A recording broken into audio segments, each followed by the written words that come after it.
Hello बच्चों, हम पढ़ रहे थे पी ब्लॉक में बोरॉन फैमिली के अंदर हमने कुछ पॉइंट्स को डिस्कस किया था और आज के लेक्चर में हम देखेंगे बोरेक्स। बहुत इंपॉर्टेंट पॉइंट होता है, बोरेक्स से अक्सर नेट में क्वेश्चन भी पूछा जाता है। तो देखिए, सबसे पहले बोरेक्स के बारे में बता रहे हैं, इसका मॉलिक्यूलर फॉर्मूला क्या होता है, स्ट्रक्चर फॉर्मूला क्या होता है, किस टाइप से इसकी स्ट्रक्चर बनती है, फिर इसका हाइड्रोलाइसिस से किस टाइप के प्रोडक्ट का फॉर्मेशन होता है। हालांकि बेटा इसके बारे में मैंने आपको केमिकल बॉन्डिंग में भी थोड़ा बहुत बताया था, थोड़ा और डिटेल में यहाँ पे बता देते हैं, देखिएगा।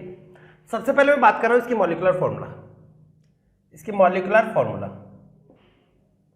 कि मॉलिक्यूलर फॉर्मूला क्या होता है। तो बेटा इसका मॉलिक्यूलर फॉर्मूला होता है Na2B4O7.10S2, ये इसका मॉलिक्यूलर फॉर्मूला है, ठीक है। अब बात आती है इसके स्ट्रक्चरल फॉर्मूला पे। तो इसका देखो स्ट्रक्चरल फॉर्मूला, स्ट्रक्चरल फॉर्मूला जब इसकी स्ट्रक्चर बनाते हैं तो इसका स्ट्रक्चरल फॉर्मूला देखिएगा क्या आता है। ये बेटा आता है इसका स्ट्रक्चरल फॉर्मूला Na2B4OH4.8S2।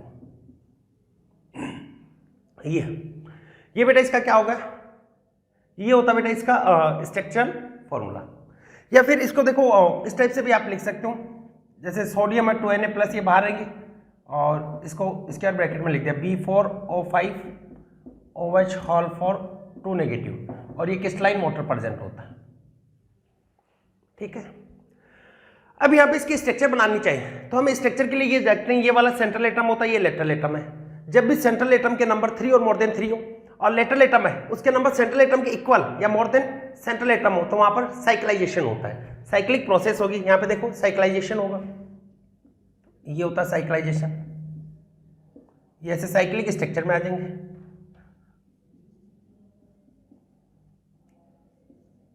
ये साइक्लिक स्ट्रक्चर बन जाते हैं। 4 बोरॉन है, 4 ऑक्सीजन साइक्लाइजेशन में आएंगे, 1 ऑक्सीजन है उस टाइप से जुड़ जाएगा।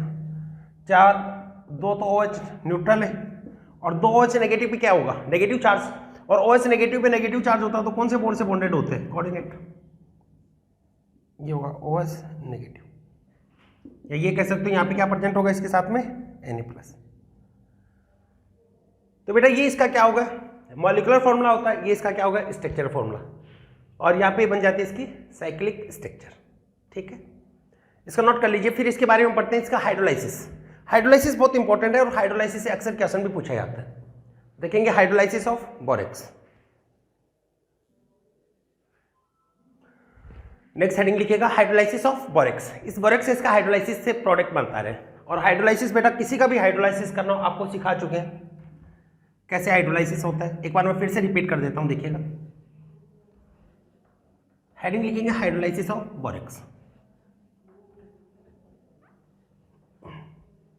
देखो हाइड्रोलाइसिस ऑफ बोरेक्स। बोरेक्स से इसका हाइड्रोलाइसिस बता रहे कि किस टाइप से बोरेक्स से वो हाइड्रोलाइज होगा, ठीक है। देखो ये दे रखा आपको बोरेक्स, ये होता बोरेक्स, ये है बोरेक्स आपका विद स्ट्रक्चर में लिख रहा हूं, ये होता है ना B4 विद स्ट्रक्चर मैंने लिखा। ये होता OH नेगेटिव, ये होता OH नेगेटिव, यहाँ पे क्या होता है Na+ और Na+। सबसे पहले जैसे इसको वाटर में डालते हैं तो वाटर में डालने पे ये Na+ और OH- सोडियम हाइड्रोक्साइड की फॉर्म में अलग हो जाते हैं, ये हो जाते हैं NaOH की फॉर्म में निकल जाते हैं, ठीक है। देखो फिर आपके पास में क्या बच गया, ये बच गया आपके पास में, ये रिमेन है, ये बना OH नेगेटिव था बेटा, वो सोडियम के साथ में रिएक्ट करके सोडियम हाइड्रोक्साइड फॉर्म में रिलीज हो गया। ये आपके पास में बचा हुआ साइक्लिक स्ट्रक्चर है। अब इसका हाइड्रोलाइसिस हम करते हैं। इसका जैसे ही हाइड्रोलाइसिस करना आपने स्टार्ट किया तो आप यहाँ पे देखेंगे कौन सी रिएक्शन होगी। तो यहाँ पर होती है NSR, nucleophilic substitution reaction, NSR होगी। यहाँ पर आप जानते हो इसके पास में क्या है, वैकेंट ऑर्बिटल प्रेजेंट है। जैसे वैकेंट ऑर्बिटल है, वाटर इसके ऊपर अटैक करेगा, या यहाँ पे वैकेंट ऑर्बिटल मान लो, तो जैसे यहाँ पर वाटर अटैक करेगा तो यहाँ पे ये वाला बॉन्ड ब्रेक होगा इसके साथ में कौन जाएगा OH, यहाँ पे कौन सा आ गया H। तो क्या स्ट्रक्चर बन गया आपकी, ये वाली स्ट्रक्चर बन जाती है। इस स्ट्रक्चर का फॉर्मेशन होता है, ये स्ट्रक्चर बन गया आपकी, इधर लगा देता हूँ OH, ठीक है। ये होता है साइक्लोटेट्रामेटाबोरिक एसिड। क्या हो गया, देखो साइक्लिक स्ट्रक्चर में कौन सा होता है, मेटा वाला होता है। लीनियर स्ट्रक्चर में कौन सा होता है, ऑर्थो वाला होता है। ये प्रीवियस लेक्चर में हमने डिटेल में देखा भी था। तो इसका नाम क्या लिखोगे, साइक्लोटेट्रामेटाबोरिक एसिड, साइक्लोटेट्रामेटाबोरिक एसिड। फिर हाइड्रोलाइज करवाओगे, फिर से हाइड्रोलाइसिस होगा, तो अब यहाँ पे क्या होगा, इसकी चेन है ये ब्रेक होगी। फिर से हाइड्रोलाइसिस करवाया, यहाँ से देखो ये ब्रेक हुआ, न्यूक्लियोफिलिक सब्स्टिट्यूशन रिएक्शन होगी, NSR रिएक्शन होगी, क्योंकि बोरोन है इसका ऑक्टेट इनकम्प्लीट है। जिसके पास में वेकेंट ऑर्बिटल हो, ऑक्टेट इनकम्प्लीट हो, वहां पर न्यूक्लियोफिलिक सब्स्टिट्यूशन रिएक्शन होती है, SN2 रिएक्शन होती है, और यहाँ पर OH तो बोरोन पे अटैक करेगा, ये यहाँ पर H होगा। तो क्या बन गया, ये बच गया आपका BOH।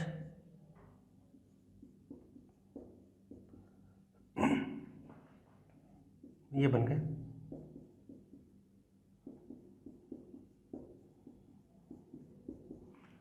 यहां पर क्या बन गई, लीनियर स्ट्रक्चर। तो लीनियर स्ट्रक्चर कौन सी होती है, लीनियर होती है टेट्रा ऑर्थोबोरिक एसिड। ये होगा tetra orthoboric acid, tetra orthoboric acid, ये होगा टेट्रा ऑर्थोबोरिक एसिड, ठीक है। उसके बाद में देखोगे, फिर हाइड्रोलाइज करवा रहा हूं मैं, यहाँ पे जगह कम है थोड़ी सी, मैं यहाँ पे देखो हाइड्रोलाइज करके बता रहा हूँ। फिर से हाइड्रोलाइज करोगे यहाँ पे, तो फिर से क्या होगा, ये लीनियर है, ये सिमेट्रिक रूप से डिसोसिएट होती है, सिमेट्रिकली डिसोसिएट हो जाएगी। सिमेट्रिकली डिसोसिएट होगी, मान लो यहाँ पे दो बोरोन, तो ऐसे डिसोसिएट होगी, एक OH यहाँ पे लग जाएगा, H यहाँ पे आ जाएगा, तो क्या बनेगा 2HO BOOH OH OH, ये बन गए, ये दो मॉलिक्यूल बन गए। क्या बना, H4B2O5। H4B2O5 क्या होता है, पायरोबोरिक एसिड। तो यहाँ पे ये क्या बन गया, पायरोबोरिक एसिड, ये होगा पायरोबोरिक एसिड। मैं बोल के बता रहा हूँ, दिखाई नहीं दे रहा तो सुन लेना। ये हो गया H4B2O5, ये होता पायरोबोरिक एसिड, ठीक है। फिर इसका हाइड्रोलाइज करवाओगे आप, फिर हाइड्रोलाइज करवाए दो एसिड, दो वाटर मॉलिक्यूल से, क्योंकि यहाँ पर ये दो मॉलिक्यूल में फिर ऐसे सिमेट्रिक डिसोसिएट होगा। H यहाँ पे चला गया, OH यहाँ पर चला गया, क्या बन गया 4H3BO3, क्या बन जाएगा, बोरिक एसिड। एक बार मैं फिर से रिपीट कर रहा हूं, देखिएगा यहाँ पे क्या कर रहे हैं बेटा। ये था आपके पास में बोरेक्स, इसको हाइड्रोलाइज करने के लिए पहले वाटर में डालते हैं, तो जैसे वाटर में डाला तो यहाँ पर सोडियम हाइड्रोक्साइड निकल जाते हैं।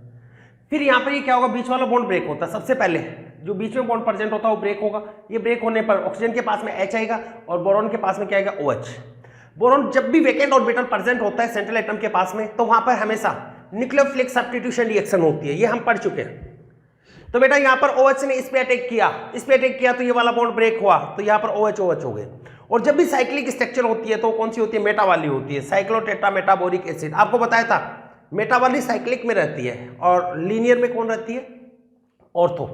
तो ये वाला क्या होगा, टेट्रा ऑर्थोबोरिक एसिड। फिर हाइड्रोलाइज करवाया तो सिमेट्रिक तोड़ते जाओ बस, सिमेट्रिक रूप से टूटा, क्या बना, पायरोबोरिक एसिड। फिर आपने इसको हाइड्रोलाइज करवाया तो 4 मोल की इसके बन गए ऑर्थोबोरिक एसिड, ये बन गया ऑर्थोबोरिक एसिड, ठीक है। कितने वाटर मॉलिक्यूल आ गए, 2 यहाँ पे काम है, 1 यहाँ पे काम है, 3 4 5 वाटर मॉलिक्यूल यहाँ पे यूज में लेते हैं। आपसे ये पूछा जाए कि एक वाटर मॉलिक्यूल से जब इसको हाइड्रोलाइज करवाते हैं तब एक वाटर मॉलिक्यूल से तो क्या बन रहा है, एक वाटर मॉलिक्यूल से बन रहा है आपका साइक्लोटेट्रामेटाबोरिक एसिड।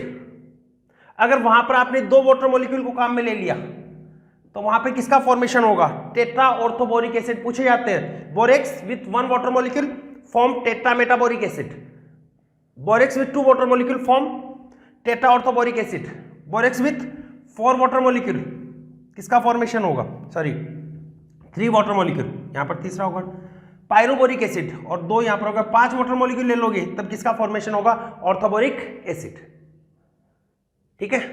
नोट कर लीजिए इसको।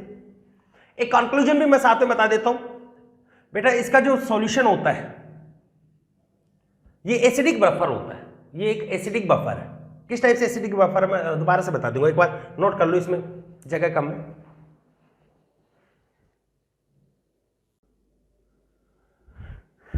ठीक है।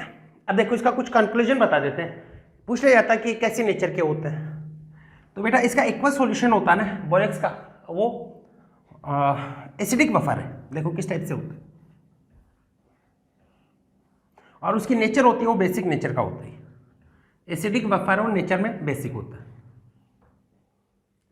लिखेंगे,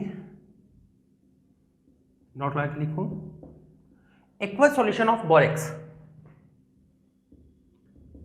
aqueous solution of borax, aqueous solution of borax is acidic buffer, is acidic buffer, aqueous solution of borax is acidic buffer, acidic buffer होता है, ठीक है। और इसकी नेचर होती है ना, नेचर है, नेचर में एल्केलाइन सॉल्यूशन है, एल्केलाइन। देखो ये क्या होता है बेटा, देखो ये होता H3BO3, इसके दो मॉल है, बोरिक एसिड, और इसके साथ में प्रेजेंट होता है NaOH, सोडियम हाइड्रोक्साइड। ये इसके साथ में रिएक्ट करके ये बना लेगा 2NaBOH, ये बनाता है। ये होता है बेटा वीक एसिड, ये है वीक एसिड, और ये होता है स्ट्रॉन्ग बेस, स्ट्रॉन्ग बेस। और यहां पर इसका ये सॉल्यूशन होता है, ये एक टाइप से एसिड बेस रिएक्शन से किसका फॉर्मेशन होगा, आपका सॉल्ट फॉर्मेशन होगा। ये सॉल्ट किसका, स्ट्रॉन्ग एसिड का वीक एसिड का स्ट्रॉन्ग बेस के साथ में सॉल्ट, ठीक है। Weak acid with strong base, weak acid with strong base. तो यहां पर ही बेटा एसिड का ये बचा रहता है, एसिड के इसके साथ में ये होता है, ये दोनों प्रेजेंट होता है, ठीक है। यानी कौन प्रेजेंट रहेंगे, ये प्रेजेंट रहते हैं 2 बोरिक एसिड प्लस 2 NaBOH, ये प्रेजेंट हो। तो यहां पे क्या प्रेजेंट है, वीक एसिड, और इस वीक एसिड का स्ट्रॉन्ग बेस के साथ में buffer, buffer with strong base. और इस टाइप का जो बफर होता है उसका नाम देते हैं हम एसिडिक बफर। तो ये वाला बफर कौन सा हो गया आपका, एसिडिक बफर होता है, एसिडिक बफर। ये बफर तो होगा एसिडिक, और बेटा नेचर होता है ना वो स्ट्रॉन्ग के कारण आती है, हाइड्रोलाइसिस है वो इसका वीक का होता है, नेचर किसके कारण आती है, स्ट्रॉन्ग के कारण आती है। और स्ट्रॉन्ग यहाँ पर कौन सा होगा, बेस है, NaOH है, ये स्ट्रॉन्ग है, इसलिए कैसा होगा नेचर के अंदर, एल्केलाइन, ठीक है। स्ट्रॉन्ग कंपोनेंट के कारण नेचर आती है, इसके कारण ये सॉल्यूशन कैसा है, एल्केलाइन सॉल्यूशन है, या फिर आप क्या कह सकते हो, बेसिक सॉल्यूशन। एक बार फिर से बता देता हूं मैं, बोरेक्स से इसका एक्वस सॉल्यूशन होता है, वो एसिडिक बफर है, क्लियर हुआ। इसके अंदर वीक एसिड का स्ट्रॉन्ग बेस के साथ में एक टाइप से सॉल्ट होता है, क्लियर हो गया, नोट कर लीजिए इसको। फिर पढ़ाते हैं आपको कि बोरेक्स बीट टेस्ट क्या होता है, या heating effect on borax. Borax पर हीटिंग का क्या इफेक्ट पड़ता है, देखिएगा। बोरेक्स बीट टेस्ट बेटा बहुत इंपॉर्टेंट होता है।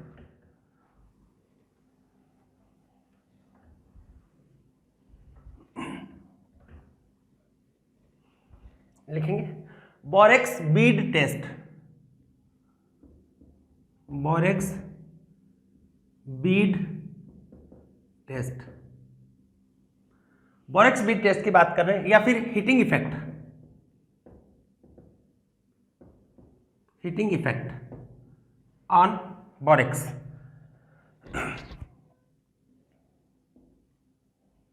Heating effect on borax, borax है उसके ऊपर हीटिंग इफेक्ट। देखो आपने सबसे पहले लिया बोरेक्स, आपके पास में बोरेक्स, जब पूरा लिख देता Na2B4O7.10S2, ऊपर से लिखना स्टार्ट कर देता हूं, या Na2B4O5 स्ट्रक्चर फॉर्मूला लिख देता हूं 8S2, ये आपका क्या हो गया, बोरेक्स। जब इसको हीटिंग करते हो आप, जब आप इसको हीट किया, हीट करने पे फूल जाता है बेटा, स्वेलन अप हो जाता है। क्यों हो जाता है, क्योंकि इसमें हाइड्रोजन बॉन्ड है, उसका वेपोराइजेशन होने लगता है, ठीक है, इट इज स्वेलन अप।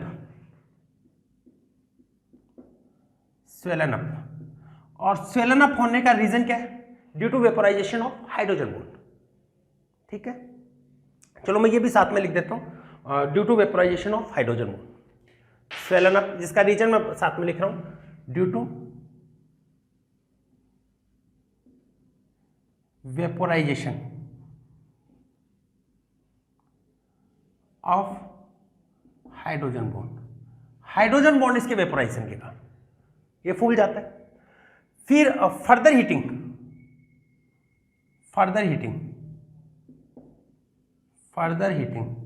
बेटा एक साथ में करवा रहा हूं। फर्दर हीटिंग और ज्यादा हीट करने पर ये बनता है सोडियम मेटाबोरेट और बोरिक एनहाइड्राइड। फर्दर हीटिंग पे ट्रांसपेरेंट ग्लास लाइक ये बीड का फॉर्मेशन होता है, NaBO2, सोडियम मेटाबोरेट होता है।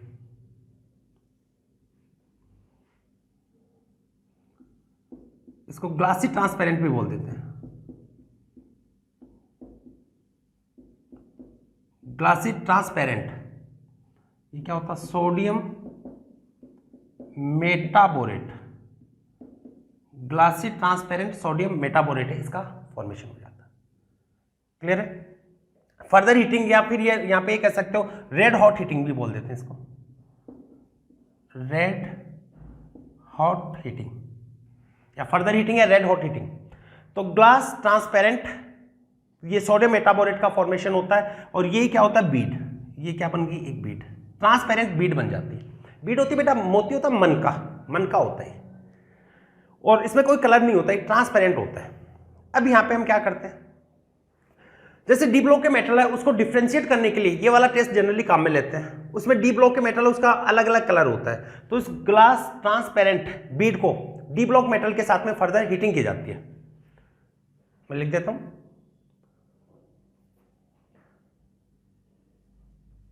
Glass like transparent, glass like transparent, bead is further heated, bead is further heated with d block metal, heated with d block metal। d block metal के साथ में इसको फर्दर हीट करते हैं। जैसे मैं मान लेता हूं कोबाल्ट के साथ में हीट किया इसको, जैसे इसको हीट की जाती है कोबाल्ट के साथ में, ये कोबाल्ट प्लस को इसके साथ में हीट की, तो बेटा कोबाल्ट उसका अलग कलर होता है। फर्दर इसको हीट करें डी ब्लॉक मेटल्स के साथ में, और डी ब्लॉक मेटल उसका स्पेसिफिक कलर होता है, तो उसके साथ में हीट करोगे तो यहाँ पर बंसन बर्नर कलर देगा, ये कलर देगा, देखो CO ये बनाएगा, और इसका क्या होगा? एक स्पेसिफिक कलर होगा, ये कलर्ड बीड बन जाएगी। तो किसका फॉर्मेशन होता है? कलर्ड बीड, या बंसन बर्नर टेस्ट दे देगा, ये भी लिख सकते हो, बंसन बर्नर टेस्ट। ठीक है, तो बेटा हमने क्या किया? बोरेक्स बी टेस्ट के अंदर क्या किया है? बोरेक्स है, इसको हीट किया, ये फूल गए, स्वेलन अप हो गए, क्यों? Due to vaporization of hydrogen bond. Further heated या रेड हॉट हीटिंग करने पे क्या बनता है? सोडियम मेटाबोरेट, इसका फॉर्मेशन होता है, and sodium metaborate is glassy transparent bead, glass जैसी मतलब एक पारदर्शी ट्रांसपेरेंट बीड होती है, जिसको फर्दर हीट करते हैं डी ब्लॉक मेटल्स के साथ में, और डी ब्लॉक मेटल्स है उसका स्पेसिफिक कलर होता है, तो उसके कारण जैसे ये वाला है, ये इसका ब्लू टाइप का कलर होता है, तो ये ब्लू बीड का फॉर्मेशन हो जाएगी। अलग अलग डी ब्लॉक का मेटल है, उसका अलग अलग कलर होगा, तो इसको बोल देते हैं बंसन बर्नर टेस्ट भी बोल दिया जाता है, या बोरेक्स बीड टेस्ट भी बोल देते हैं। तो इसको यूज किस में आता है? ये बोरेक्स बीड टेस्ट है, इसका यूज किस में है? To differentiate D block metal. इसका यूज किस में आ गया? टू डिफ्रेंशिएट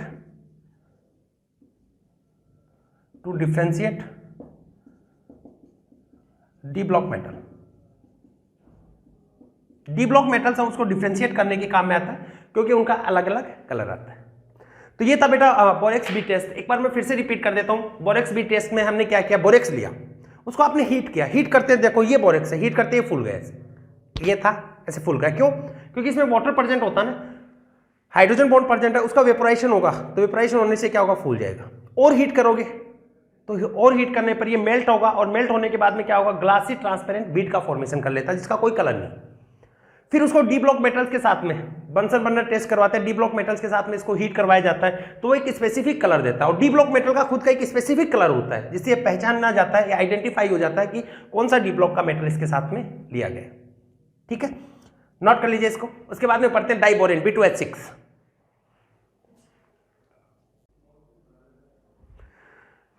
नेक्स्ट पढ़ते हैं डाइबोरेन। देखिएगा डाइबोरेन में क्या होता है। सेकेंड है, पहला आपको बता दिया था बोरिक एसिड वगैरह बताए इसके, फिर बोरेक्स के बारे में हमने पढ़ा। अभी हम पढ़ेंगे डाइबोरेन B2H6। B2H6 क्या होता है, diborane.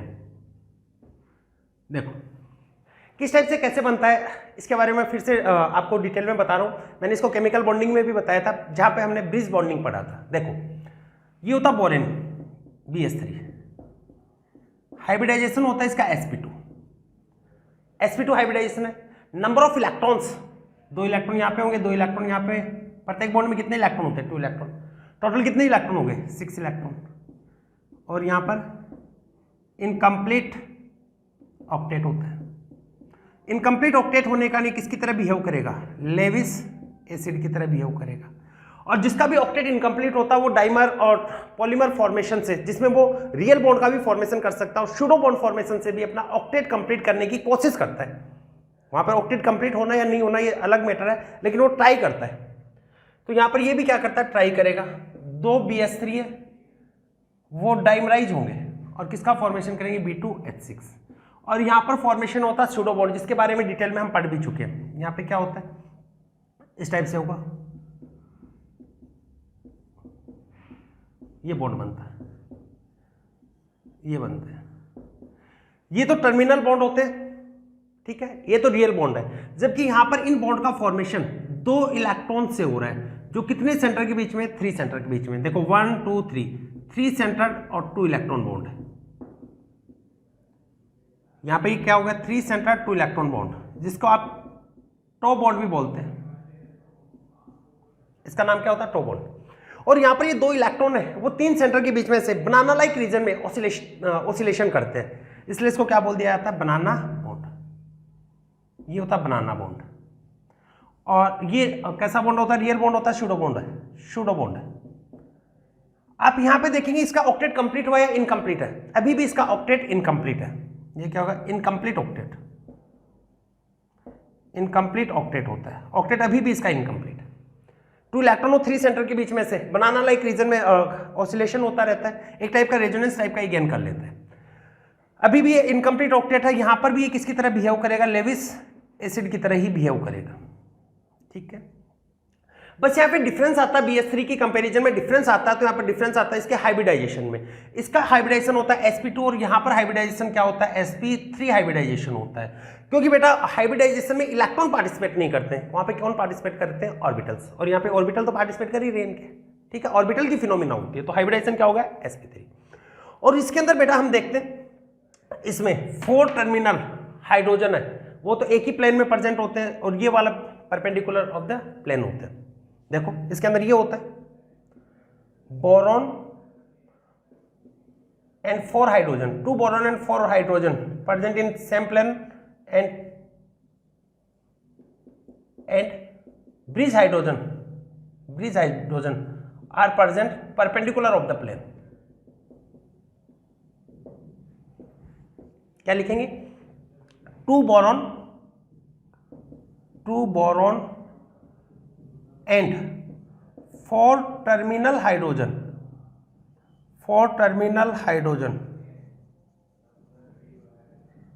are present in a plane, while in a same plane भी लिख सकते हो, या in a plane, एक प्लेन में प्रेजेंट, ये भी लिख सकते हो।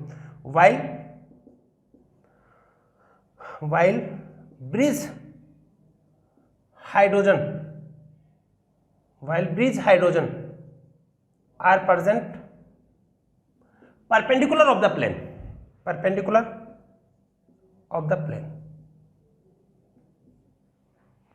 यहाँ पर बेटा boron, 2 boron and 4 terminal hydrogen are present in a same plane, और ये वाले 2 हाइड्रोजन ब्रिज हाइड्रोजन है, ये परपेंडिकुलर ऑफ द प्लेन होते हैं। नोट कर लीजिए। अब इसकी बॉन्ड ऑर्डर और बॉन्ड एनर्जी के बारे में फिर से रिपीट कर रहा हूँ, हालांकि मैंने ये बताया भी था आपको केमिकल बॉन्डिंग में, एक बार फिर से बता देता हूँ।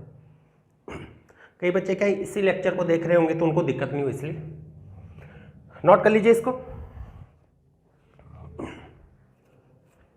नोट कर लिया? देखो आगे,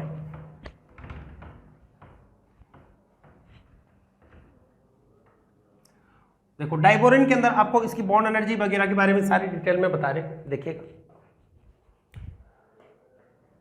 ये लिया हमने डाइबोरेन,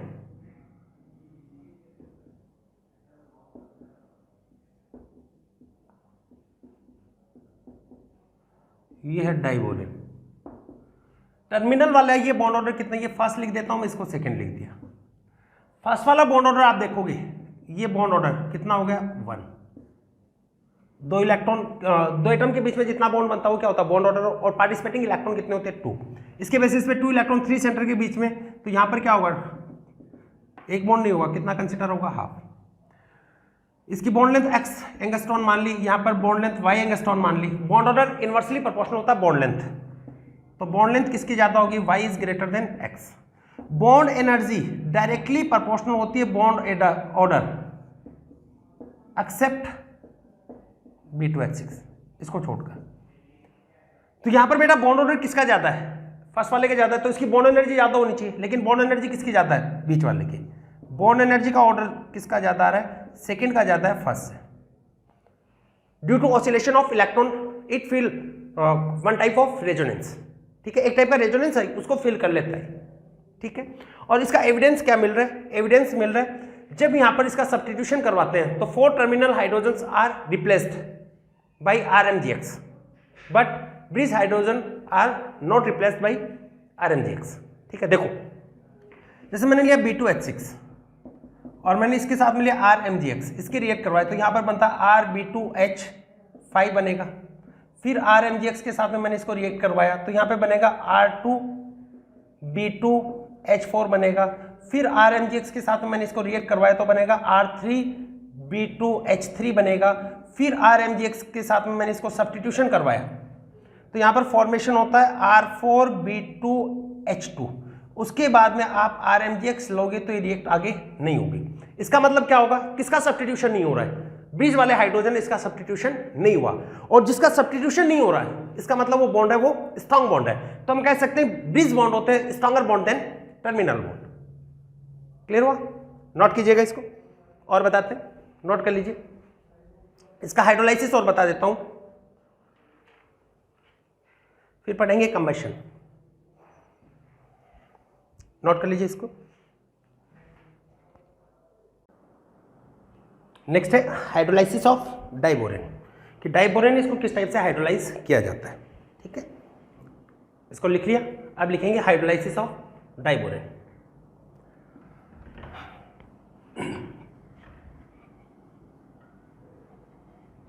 देखिएगा, हाइड्रोलाइसिस ऑफ डाइबोरेन B2H6, इसको हाइड्रोलाइज करते हैं। किस टाइप से हाइड्रोलाइज होता है, देखो ये होता है डाइबोरेन, अभी भी लेविस एसिड है, ऑक्टेट इनकम्प्लीट है। जब भी ऑक्टेट इनकम्प्लीट होता है तो कौन सी मैकेनिज्म के थ्रू हाइड्रोलाइसिस होता है, हमने सीखा था SN2 रिएक्शन के थ्रू, ये इस पर अटैक करेगा और यहां पर बनाता है बोरिक एसिड प्लस 6S2, ये रिलीज होता है, ये होगा हाइड्रोलाइसिस। और बेटा हाइड्रोलाइसिस है, इसको मैंने एक साथ में बताया है केमिकल बॉन्डिंग के अंदर, ठीक है। नेक्स्ट लिखेंगे कंबशन ऑफ डाइबोरेन। नेक्स्ट लिखोगे कंबशन ऑफ डाइबोरेन। डाइबोरेन उसका कंबशन किस टाइप से होता है, कंबशन क्या होता है, ऑक्सीजन की प्रेजेंस में हीट करते हैं तो ऑक्साइड और वाटर है, इसका फॉर्मेशन हो जाता है। कार्बन होता है तो कार्बन डाइऑक्साइड, बोरॉन है तो बोरिक एनहाइड्राइड बन जाता है। देखो ये होता है B2H6 है, इसको ऑक्सीजन की प्रेजेंस में हीट करवाते हैं तो यहाँ पे बनता है B2O3 प्लस वाटर का फॉर्मेशन होता है। और ये हाईली एक्सोथर्मिक रिएक्शन होती है, ऑलमोस्ट यहाँ पर रिलीज हीट होती है 2000 किलो जूल के नियर अबाउट होती है। जितनी ज़्यादा एनर्जी रिलीज होती है वो उतना ही बेटर फ्यूल होता है। तो यहाँ पर ये कह सकते हो ये एज ए फ्यूल भी काम आता है। ये क्या होता है? गुड फ्यूल होता है। ठीक है, हाईली रिएक्टिव होता है, हाईली रिएक्टिव, क्योंकि रिलीज एनर्जी बहुत ज़्यादा है। और बेटा फ्यूल है, कौन सा फ्यूल ज़्यादा बेटर होता है? वो देखा जाता है कैलोरीफिक वैल्यू से। ये किससे देखा जाता है? कैलोरीफिक वैल्यू, कैलोरीफिक वैल्यू से। और बेटा कैलोरीफिक वैल्यू क्या होती है? 1 ग्राम सबस्टेंस है, इसकी कंबशन से रिलीज हीट है, उसको बोल दिया जाता है कैलोरीफिक वैल्यू। कैलोरीफिक वैल्यू क्या होता है? Release heat during the combustion of 1 gram substance. Release heat, release heat during the combustion of, during the combustion of 1 gram substance. 1 gram substance है, उसके कंबशन से रिलीज हीट का नाम क्या होता है? Calorific value. और हीट ऑफ कंबशन क्या होता है? 1 मोल सबस्टेंस है, heat of combustion delta HC लिख रहा हूं मैं। हीट ऑफ कंबशन ये होता है 1 मोल से रिलीज हीट, 1 मोल है इससे रिलीज हीट। क्या लिखेंगे? Release heat during the combustion of 1 mole substance. 1 mole substance से जब रिलीज हीट होती है वो तो क्या होती है? Heat of combustion. और 1 ग्राम से रिलीज हीट होती है कैलोरीफिक वैल्यू। और जिसके लिए कैलोरीफिक वैल्यू ज्यादा होगी उतना बेस्ट फ्यूल होता है। मोर कैलोरीफिक वैल्यू, मोर कैलोरीफिक वैल्यू, CF मैं शॉर्ट में लिख रहा हूं, मोर कैलोरीफिक वैल्यू बेस्ट फूड और फ्यूल होता है, बेस्ट फ्यूल। अगर आपको ये कहा जाए कैलोरीफिक वैल्यू और हीट ऑफ कंबशन इन दोनों को रिलेट करना हो, तो कैलोरीफिक वैल्यू होती है 1 ग्राम की और ये क्या होती है? 1 मोल की। तो बेटा आप क्या करो? हीट ऑफ कंबशन है डिवाइड बाय मॉलिक्यूलर वेट। अगर आपने उसको मॉलिक्यूलर वेट से डिवाइड कर दिया तो वो किस में कन्वर्ट हो जाएगी? 1 ग्राम के लिए आएगी। 1 मोल में किसके बराबर मास होता है? मॉलिक्यूलर मास के इक्वल होता है। और मॉलिक्यूलर मास उससे डिवाइड कर दिया तो किसका होगा? 1 ग्राम सबस्टेंस है, उससे रिलीज हीट होगी जिसका नाम होता है कैलोरीफिक वैल्यू। क्लियर होगा? तो बेटा ये भी कह सकते हो जिसकी मॉलिक्यूलर वेट जितना कम होता है वो उतना ही बेस्ट फ्यूल होता है, क्योंकि उसके लिए कैलोरीफिक वैल्यू ज़्यादा मिलती है। ठीक है, नोट कर लीजिए इसको। तो आपसे पूछा जाए B2H6 है, ये गुड फ्यूल क्यों होता है? क्योंकि हाईली रिएक्टिव होता है, लेस स्टेबल होता है due to high calorific value. And calorific value क्या होती है? 1 ग्राम सबस्टेंस है, उससे रिलीज हीट। ठीक है, बिठा दें, नोट कर लीजिए इसको। फिर हम पढ़ते हैं cleavage of diborane. Cleavage of diborane. Diborane उसको किस टाइप से क्लीवेज करते हैं? लिखेंगे cleavage of, cleavage of diborane, B2H6। Cleavage of diborane, diborane उसको क्लीवेज कर रहे हैं, उसको डिसोशिएट कर रहे हैं। बेटा आपको ये बताया था डाइबोरेन होता है वो लेविस एसिड है, अभी भी इसका ऑक्टेट इनकम्प्लीट होता है, और इनकम्प्लीट ऑक्टेट वाला लेविस एसिड होता है in presence of Lewis base it dissociate. ठीक है, इसी का नाम क्या होता है? क्लीवेज। अब इसका डिसोसिएशन 2 टाइप से होता है, सिमेट्रिकल डिसोसिएशन और अनसिमेट्रिकल डिसोसिएशन, और वो डिपेंड करता है न्यूक्लियोफाइल पे या बेस पे डिपेंड करता है। अगर स्ट्रॉन्ग न्यूक्लियोफाइल है तब तो वो होता है अनसिमेट्रिकल डिसोसिएशन होगा, और अगर वीक न्यूक्लियोफाइल होता है तो वहां पर सिमेट्रिकल डिसोसिएशन होगा। देखो मैं यहां पे बता देता हूं क्लीवेज क्यों होता है, क्योंकि लेविस एसिड है, ऑक्टेट इनकम्प्लीट है। B2H6 is Lewis acid, is Lewis acid, ये क्या आपका Lewis acid in presence of Lewis base is Lewis acid and in presence of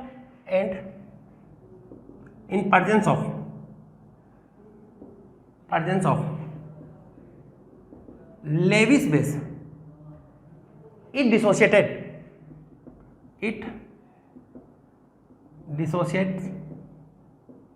as follow. In presence of Lewis base it dissociates as follow. ये dissociate हो जाता है, देखो कैसे। पहला है unsymmetrical dissociation, unsymmetrical dissociation, unsymmetrical dissociation. Unsymmetrical dissociation कब होगा? इन प्रेजेंस ऑफ स्ट्रॉन्ग न्यूक्लियोफाइल। ठीक है, यहाँ पे न्यूक्लियोफाइल क्या होता है? इलेक्ट्रॉन डोनर होता है, बेस भी क्या होता है? इलेक्ट्रॉन डोनर होता है। तो ये unsymmetrical dissociation it take place it take place in presence of strong nucleophile. Strong nucleophile, जैसे मैं एग्जांपल लिख रहा हूं, अमोनिया होता है, ये भी स्ट्रॉन्ग न्यूक्लियोफाइल होता है। 1 डिग्री एमीन है, ये भी स्ट्रॉन्ग न्यूक्लियोफाइल की तरह बिहेव करता है। 2 डिग्री एमीन है, ये भी स्ट्रॉन्ग न्यूक्लियोफाइल होता है।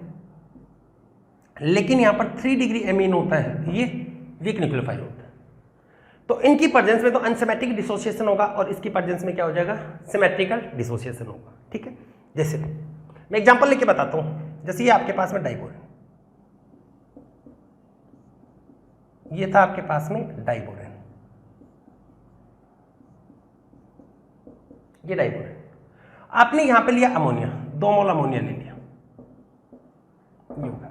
इसके पास में क्या होता है, वैकेंट ऑर्बिटल, ये ऐसे इस पे अटैक करते हैं और ये देखो इस टाइप से टूटता है। अनसिमेट्रिक, BH4 अलग होगा, BS2 अलग होगा। सिमेट्रिक क्या होता है, BS3 वो तो होता है सिमेट्रिक। यहाँ पर ये क्या होगा, अनसिमेट्रिक। और यहाँ पर ये फॉर्मेशन होगा BHH और 2 NH3 जुड़ जाते हैं,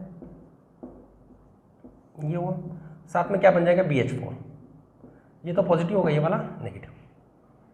ये होता है अनसिमेट्रिक डिसोसिएशन। अगर बेटा इसको हाई हीटिंग करते हैं इसको, तो यहाँ पे फॉर्मेशन होता है B3N3H6। और B3N3H6 क्या होता है, इनऑर्गेनिक बेंजीन, जिसके बारे में हमने केमिकल बॉन्डिंग बहुत डिटेल में पढ़ा है। ये बन जाता है इनऑर्गेनिक बेंजीन, जिसका बोराजोल भी बोल देते हैं, बोराजीन भी बोलते हैं। ठीक है, तो इस टाइप का डिसोसिएशन होता है, उसको हम क्या बोल देते हैं, अनसिमेट्रिक डिसोसिएशन। ठीक है, किसकी प्रेजेंस में होता है, स्ट्रॉन्ग न्यूक्लियोफाइल। और लेना चाहे तो क्या होगा, हाइड्रोजन पेरोक्साइड। ये होते हैं स्ट्रॉन्ग न्यूक्लियोफाइल। फिर से मैं बता रहा हूं आपको, क्लीवेज ऑफ B2H6 है, लेविस एसिड होता है। इन प्रेजेंस ऑफ न्यूक्लियोफाइल या in presence of Lewis base, they are dissociated symmetrically और अनसिमेट्रिकली। अनसिमेट्रिकल डिसोसिएशन कब होता है, in presence of strong base, इनकी प्रेजेंस में। ठीक है, नोट कर लीजिए इसको। फिर बताते हैं सिमेट्रिकल डिसोसिएशन।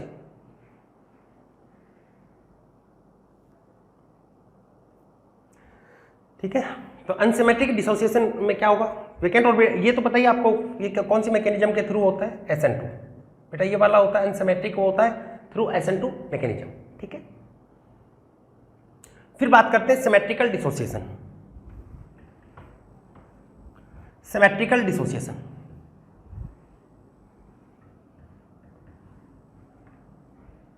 नेक्स्ट लिखेंगे सिमेट्रिकल डिसोसिएशन।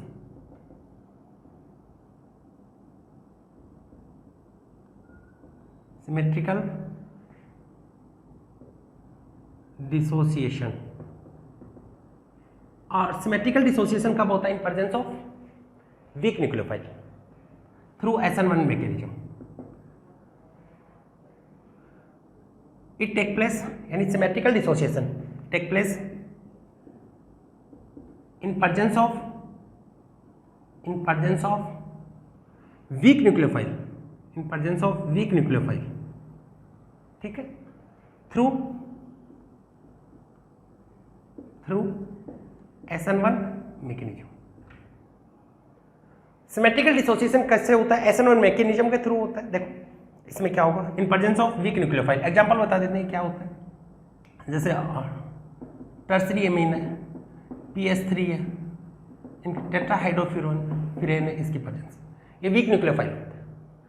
तो यहाँ पे देखो किस टाइप से डिसोसिएशन होगा। ये आपका था डाइबोरेन, ये बेटा होता आपका डाइबोरेन।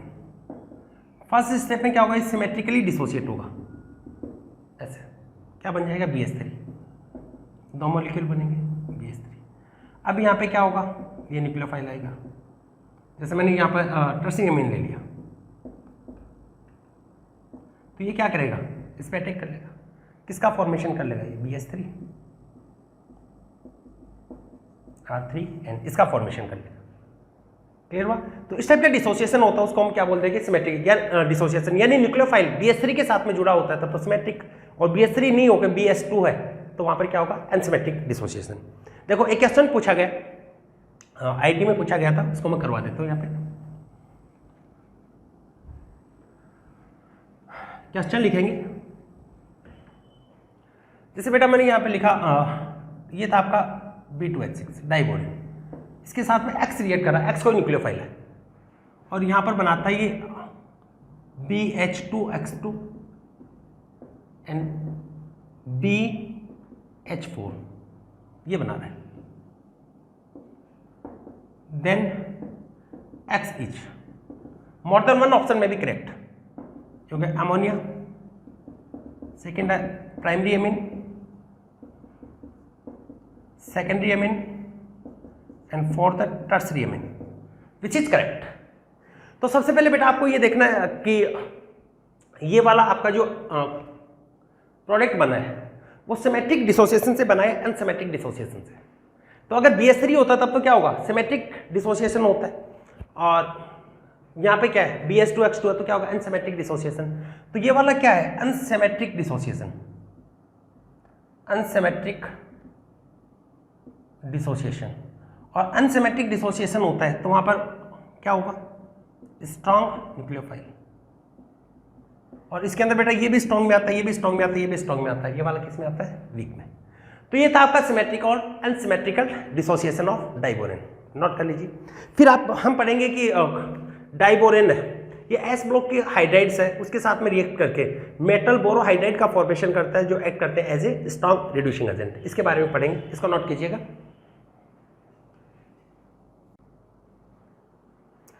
तो स्टेटमेंट को हम नोट लगा के लिखेंगे, लिखो।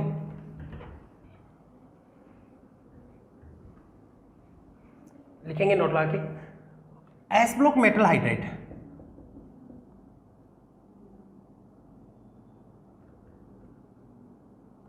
नोट में लिखेंगे, क्या लिखेंगे, एस ब्लॉक का मेटल हाइड्राइड होता है, जैसे सोडियम हाइड्राइड होगा NH, ये B2H6 से रिएक्ट करके सोडियम बोरोहाइड्राइड बना लेंगे, और जो किसकी तरह बिहेव करेगा, act as strong reducing agent. ठीक है, मैं लिख रहा हूं S block metal hydride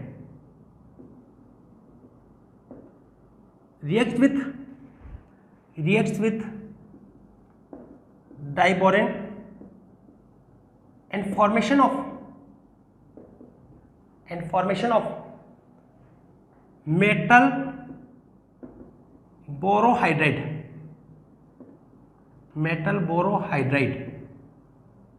take place, and formation of metal borohydride take place which act as strong reducing agent, जो strong reducing agent की तरह बिहेव करेगा, which acts as strong reducing agent, जो strong reducing agent की तरह behave करेगा। देखो जैसे मैं सोडियम हाइड्राइड ले लिया, ये होगा सोडियम हाइड्राइड, सोडियम बड़ा होता है और हाइड्राइड स्मॉल होता है, केटाइन बड़ा है, एनाइन स्मॉल है, लेटिस एनर्जी क्या होगी, कम, लेस लेटिस एनर्जी, और लेटिस एनर्जी कम होती है तो क्या होता है, अनस्टेबल होता है।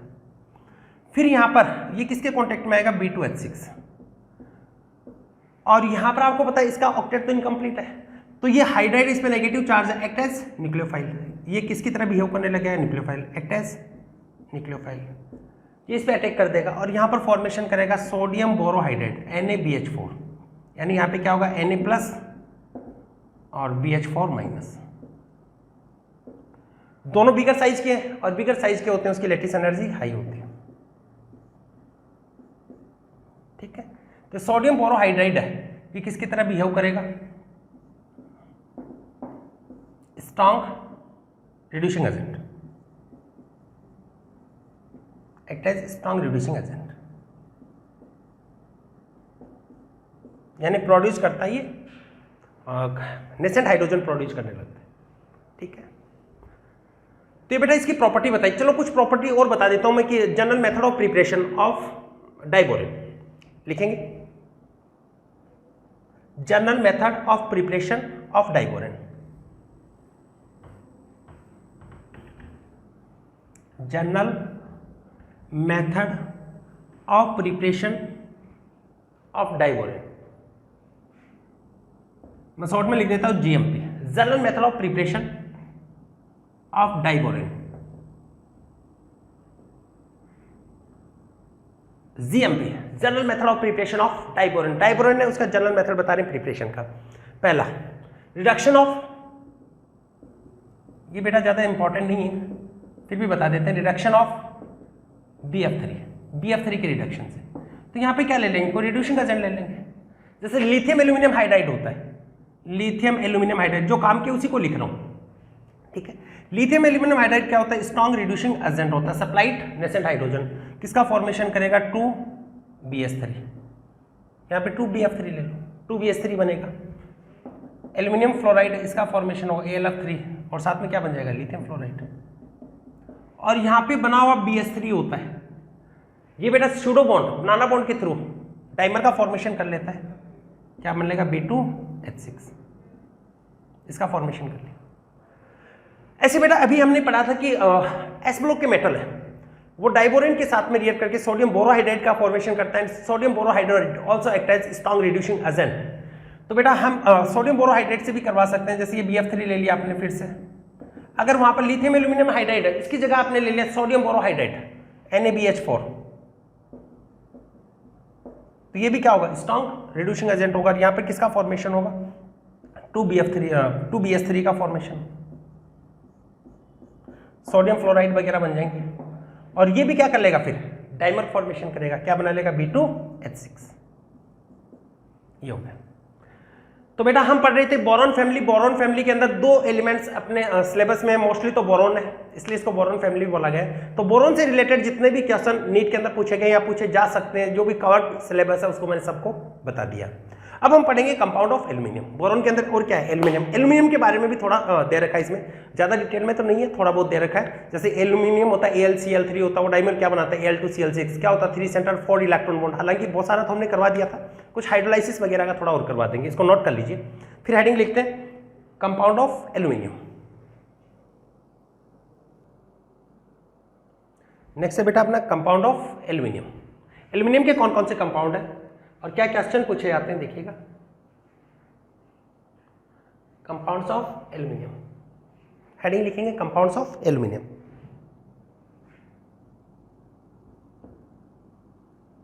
Compounds of aluminium.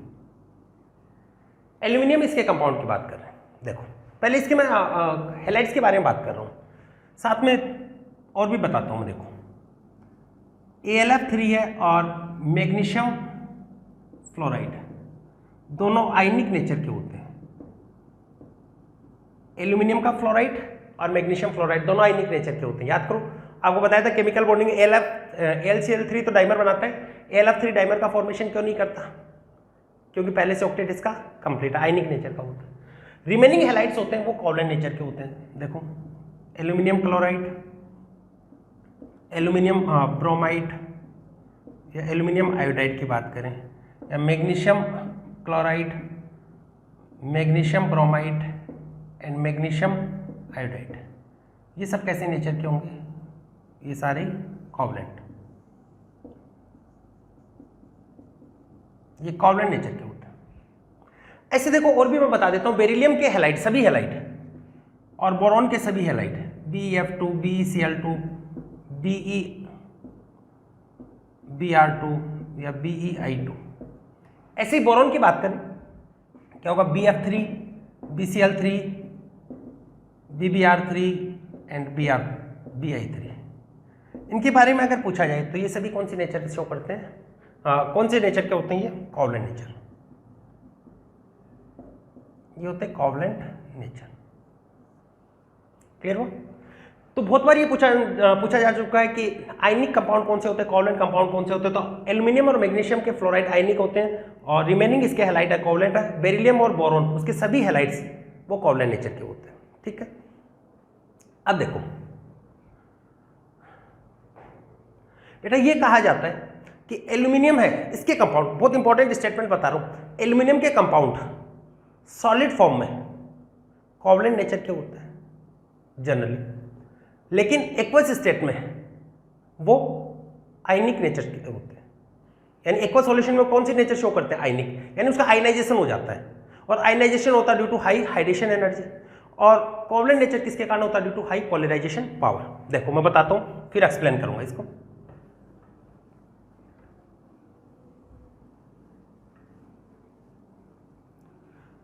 लिखेंगे कंपाउंड ऑफ एल्यूमिनियम, बहुत इंपॉर्टेंट स्टेटमेंट है, compounds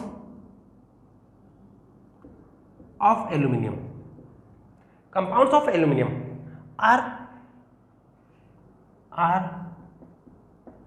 covalent in nature, are covalent in nature, covalent nature क्या होते हैं, are covalent in nature due to high polarization power of aluminum plus 3, due to high polarization power of aluminum plus 3। याद करो Fazan rule से पढ़ चुके हैं, Fazan rule क्या बताया था, केटाइन उसकी साइज जितनी स्मॉल हो, चार्ज डेंसिटी जितनी ज्यादा हो, एनाइन के इलेक्ट्रॉन क्लाउड को अपनी तरफ अट्रैक्ट करके उसको डिस्टॉर्टेड कर देता है, जिससे इलेक्ट्रॉन उसके आपस में शेयरिंग होने लगती है, जिसके कारण वहां पे कौन से कैरेक्टर आ जाते हैं, कोवलेंट। और केटाइन की रेस्पेक्ट में देखा जाता है तो केटाइन की कौन सी पावर देखते हैं, पोलराइजिंग पावर, ठीक है। तो पोलराइजिंग पावर या polarization power of aluminium due to high polarization power of aluminium plus 3। तो कोवलेंट नेचर बताने का रीजन क्या है, यहाँ पे कोवलेंट नेचर के होते हैं due to high polarization power of aluminium plus 3, high polarization power of aluminium plus 3। But in aqueous state they show ionic nature due to high hydration energy, but in aqueous solution they show ionic nature, they show, but in aqueous solution they show ionic nature due to high hydration energy, high hydration energy of aluminum plus 3, ठीक है। Water में डालते हो तो water में डालने पे इसका क्या हो जाता है, आयनाइजेशन हो जाता है। बेटा ये मैंने फजान रूल में बताया भी था, एक बार फिर से बता देता हूँ। देखो क्या होता है फजान रूल में, क्या बोला गया था, एल्यूमिनियम है, इसकी साइज स्मॉल है, चार्ज डेंसिटी हाई है, ये कोई एनाइन है, इसके इलेक्ट्रॉन क्लाउड को अपनी तरफ अट्रैक्ट कर लेता है, जेड इफेक्टिव बहुत ज़्यादा होता है इसका, इसमें यहाँ पे इलेक्ट्रॉन की शेयरिंग होती है, जिसके कारण कौन से कैरेक्टर आ जाते हैं, कोवलेंट, ठीक है। ये स्मॉल साइज है एल्यूमिनियम का, small size and high charge density, और इसकी चार्ज डेंसिटी भी क्या है, हाई, जिसके कारण क्या होगा, इसमें कौन से कैरेक्टर है, पोलराइजेशन ज़्यादा होगा, पोलराइजेशन बढ़ जाएगा, पोलराइजेशन जिसको हम किससे रिप्रेजेंट करते हैं, फाई। फाई क्या होता है, Q अपॉन R। किसके लिए देखा जाता फाई, आयनिक पोटेंशियल फाई, या पोलराइजेशन से भी रिप्रेजेंट कर देते हैं उसको। केटाइन के लिए देखा जाता है चार्ज डेंसिटी हाई है, साइज स्मॉल है, इसलिए पोलराइजेशन हाई होगा, पोलराइजेशन ज़्यादा होने के कारण इसमें कौन से कैरेक्टर आ जाएंगे, कोवलेंट। लेकिन वाटर में क्या होता है, वाटर में इन एक्वस सॉल्यूशन, एक्वस मीडियम में ये हाइड्रेशन एनर्जी इसकी ज़्यादा हो जाती है, हाइड्रेशन एनर्जी भी डायरेक्टली प्रोपोर्शनल होती है, इनवर्सली प्रोपोर्शनल होती है R, इसलिए क्या हो जाता है, ब्रेक इन आयंस, ये आयंस में टूट जाता है। तो बहुत इंपॉर्टेंट आपसे पूछा जाता है कि सॉलिड फॉर्म में एल्यूमिनियम के कंपाउंड कौन सी नेचर के होते हैं, कोवलेंट। वाटर में कौन सी नेचर शो करते हैं, आयनिक। कोवलेंट नेचर के क्यों होते हैं, हाई पोलराइजेशन पावर, और आयनिक नेचर के क्यों होते हैं, हाई हाइड्रेशन एनर्जी के कारण वो अपने आयंस में ब्रेक हो जाते हैं, ठीक है। नोट कर लीजिए, हम बता देता हूँ इन वाटर में, थोड़ा सा और एक्सप्लेन कर देते हैं, नोट कर लीजिए इसको, नोट कर लिया।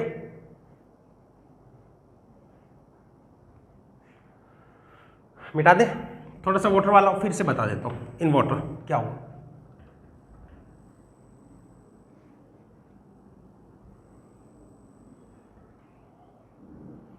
बात करते हैं वाटर में, इन वाटर, वाटर के अंदर बेटा ये आयनाइज होते हैं, देखो ये जैसे AlCl3 ले लिया,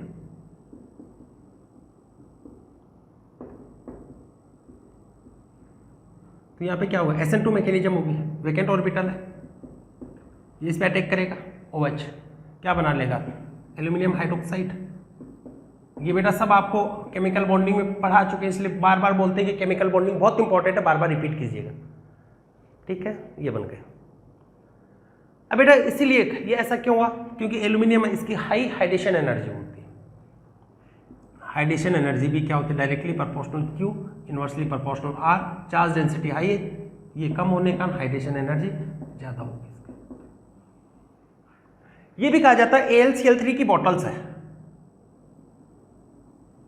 ये है आपके AlCl3 की बॉटल। इसका अगर आपने ये वाला कॉर्क लगा इसके ऊपर, या मान ले तो इस पर कोई ढक्कन लगाइए, मान लिया, इसको जैसे ही ओपन आप करते हो तो यहाँ पर इसके अराउंड वाइट फ्यूम्स होंगे। वाइट फ्यूम्स वो किसके कारण आते हैं? HCl। यहाँ पे किसके वाइट फ्यूम बनते हैं? White fumes of HCl। क्योंकि बेटा हाइड्रेशन एनर्जी ज़्यादा होती है, जिसके हाइड्रेशन एनर्जी ज़्यादा हो हाईली हाइग्रोस्कोपिक नेचर का होता है, मॉइस्चर अब्जॉर्ब करता है, मॉइस्चर अब्जॉर्ब करेगा due to high hygroscopic nature, due to high hygroscopic nature. Moisture absorb करेगा due to high hygroscopic nature, और इतनी मॉइस्चर अब्जॉर्ब कर लेता है बहुत एक्सेस में, moisture absorb in excess due to high hygroscopic nature and start to flow, और ये बहना स्टार्ट कर देता है and start to flow and start to flow and this phenomena is known as deliquescent. इस फिनोमिना का नाम क्या होता है? This phenomena is known as deliquescent, इसको बोल देते हैं डीलिक्विसेंट। ठीक है, फिर से बोल देता हूं, कोई भी आयनिक कंपाउंड, एल्यूमिनियम का ही नहीं बात कर रहे, कोई भी आयनिक कंपाउंड जिसकी हाइग्रोस्कोपिक नेचर होती है, due to highly hygroscopic nature absorb moisture in excess start to flow, और बहना स्टार्ट करेगा, इस फिनोमिना का नाम क्या होता है? डीलिक्विसेंट। ठीक है, और इसकी बोतल है, इसके ऊपर व्हाइट फिल्म्स का फॉर्मेशन क्यों होता है? हाइग्रोस्कोपिक नेचर के कारण ही होता है। उतार लेना इसका। फिर बताते हैं, इसका भी डाइमर बताते हैं AlCl3 का, और फिर उस डाइमर का हाइड्रोलाइसिस पढ़ेंगे।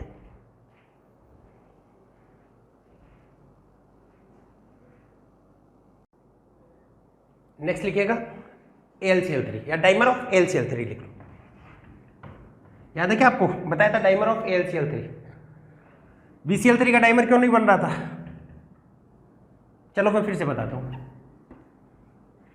स्टेरिक हिंड्रेंस के कारण, देखो मैं बात कर रहा हूं डाइमर ऑफ AlCl3। AlCl3 इसका डाइमर कैसे बना? ये आपके पास में एल्यूमिनियम ट्राइक्लोराइड, कितने इलेक्ट्रॉन इसके पास में? 6 इलेक्ट्रॉन। ऑक्टेट इनकम्प्लीट है, इनकम्प्लीट ऑक्टेट, और ऑक्टेट इनकम्प्लीट होता है तो किसकी तरह बिहेव करते हैं? वो लेविस एसिड की तरह बिहेव करेंगे, एक्ट एज लेविस एसिड। ठीक है, और जिसका भी ऑक्टेट इनकम्प्लीट होता है वो डाइमराइजेशन के थ्रू या पॉलीमराइजेशन के थ्रू, सूडो बॉन्ड के थ्रू या रियल बॉन्ड के थ्रू अपना ऑक्टेट कंप्लीट करने की कोशिश करते हैं। तो यहां पे देखो डाइमराइजेशन होगा इसका, डाइमराइजेशन, और डाइमराइजेशन से बना लेगा Al2Cl6। देखो ये AlCl3 वैकेंट ऑर्बिटल है, ऑक्टेट इनकम्प्लीट, इसके पास में लॉन पेयर होते हैं क्लोरीन के पास, ये जानते हैं। ये हुआ ऐसे, देखो इधर ये होगा AlCl3, इनके पास में भी लॉन पेयर है, ऑक्टेट इनकम्प्लीट है। ये क्या करेगा? इसको कोऑर्डिनेट बॉन्ड के थ्रू ऑक्टेट कंप्लीट कर देगा, ये इसके ऑक्टेट कंप्लीट कर देगा। ठीक है, ये होगा, ये वाले क्या होगा? 1 2 3 एटम, ये 3 एटम, ये तो प्लेन के अंदर प्रेजेंट होते हैं, परपेंडिकुलर होते हैं। ठीक है, डाइमर का फॉर्मेशन कर लेते हैं, यहाँ पर ऑक्टेट कंप्लीट होगा। ठीक है, आगे देखो, यानी यहाँ पे एक ही प्लेन में कितने एलिमेंट प्रेजेंट होते हैं? 3, ये वाला 3A, 2 aluminium and 4 chlorine are present in same plane, और ये क्या होगा? परपेंडिकुलर। यहाँ पे देखो 1 सेंटर, 2 सेंटर, 3 सेंटर, 3 सेंटर, और यहाँ पर तो कोवेलेंट बॉन्ड में 2 इलेक्ट्रॉन है, कोऑर्डिनेट बॉन्ड में भी कितने इलेक्ट्रॉन आते हैं? 2 इलेक्ट्रॉन। तो 3 सेंटर में कितने इलेक्ट्रॉन है? 4 इलेक्ट्रॉन। 3 सेंटर 4 इलेक्ट्रॉन बॉन्ड होता है जो रियल बॉन्ड है। ठीक है, ये इजीली फॉर्म हो जाता है क्योंकि सेम पीरियड के। BCl3 है, BCl3 does not form B2Cl6, ये फॉर्मेशन नहीं हो रहा था, बताया भी था। बोरोन स्मॉल होता है, क्लोरीन होता है वो इससे कंपेरेटिव बड़ा होता है। क्यों होता है? ये सेकंड पीरियड का, ये वाला थर्ड पीरियड का, ऐसे ये Cl है। दूसरा बोरोन होगा उसमें भी ऐसे ही रहेंगे। तो बेटा ये क्लोरीन इसके पास में पहुंच ही नहीं पाएगा, इसके पास में जो वैकेंट ऑर्बिटल के पास में जा ही नहीं पाएगा ड्यू टू स्टेरिक हिंड्रेंस। कब आता है steric hindrance? Central atom small हो, लेटरल एटम उसकी साइज में बड़े हो, तो वहां पर स्टेरिक हिंड्रेंस होता है। तो यहां पर क्यों नहीं होता? Due to steric hindrance, due to steric hindrance. Steric hindrance के कारण ऐसा होता है कि डाइमर का फॉर्मेशन नहीं करता, जबकि AlCl3 वो अपना ऑक्टेट कंप्लीट करने के लिए डाइमर बनाता है। यहां पर अभी ये लुईस एसिड नहीं, ठीक है, नोट कर लीजिए इसको। फिर हम बताते हैं एक और यहां पर hydrolysis of Al2Cl6, last point है हाइड्रोलाइसिस ऑफ Al2Cl6। बाकी जो भी छोटे मोटे पॉइंट है वो पीरियोडिक टेबल और केमिकल बॉन्डिंग में मैंने कंप्लीट पढ़ा दी है। तो देखेंगे बेटा आपकी हाइड्रोलाइसिस ऑफ Al2Cl6 किस टाइप से हाइड्रोलाइज होता है, लिखेंगे हाइड्रोलाइसिस ऑफ Al2Cl6। Al2Cl6 है, इसका हाइड्रोलाइसिस किस टाइप से हुआ? ये बेटा अनसिमेट्रिक डिसोसिएशन शो करता है। यहां पर भी SN2 मैकेनिज्म के थ्रू अनसिमेट्रिक डिसोसिएशन होगा।